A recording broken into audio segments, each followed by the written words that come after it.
Good morning. The Subcommittee on Government Operations and Federal Workforce will come to order, and I'd like to welcome everybody to this important subcommittee hearing. Without objection, the Chair may declare a recess at any time.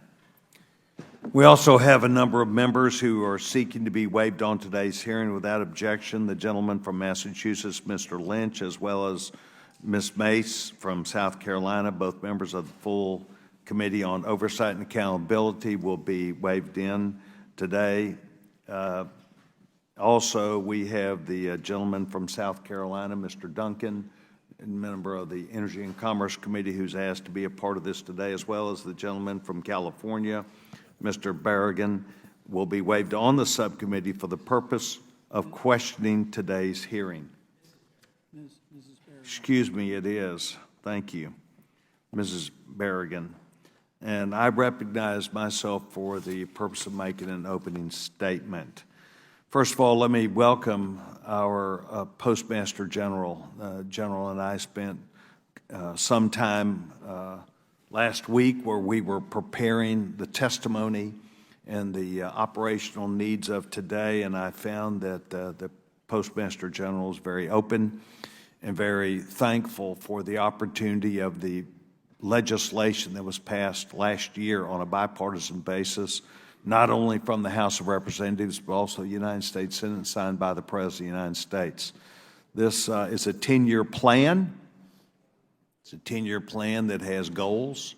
It has understandings, and I told the Postmaster General that while there will be people, including myself, that have issues and ideas with the Postal Service, that we believe that the plan that's begun, that he is responsible for implementing and will be held accountable for that, not just by meeting with us in this subcommittee, but also the full committee, and as he runs into members of Congress.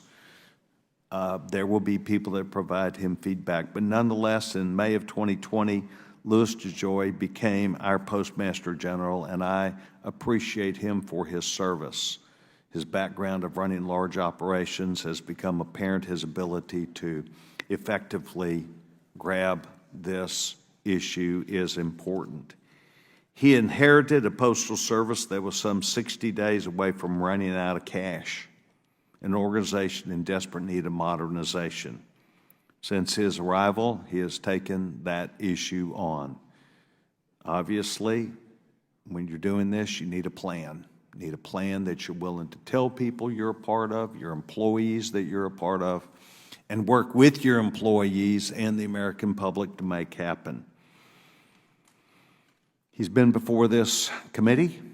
He has been forthright of his desire to try and do the things that are in not only the Postal Service's best interest, but also the American people, and we appreciate him being here.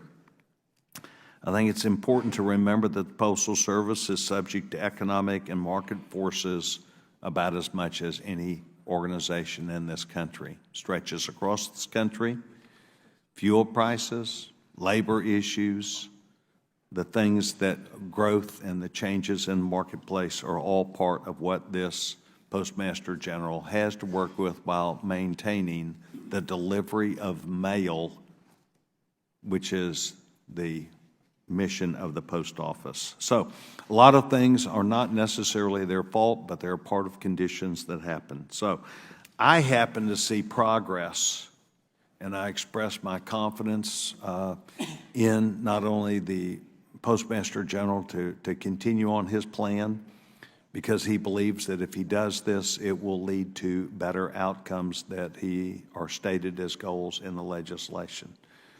But really, I appreciate his tenacity to be forthright about addressing problems. The General knows that today there are going to be members of Congress who are going to provide him important feedback. Feedback, some that represent communities that are in growth and others that are in demise. Things that are problematic to your employees, we hear about those too, General.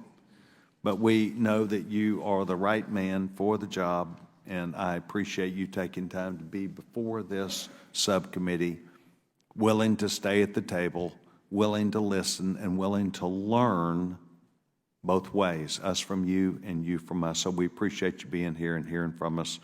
I now would recognize the ranking member, the gentleman from Maryland, for the purpose of making an opening statement.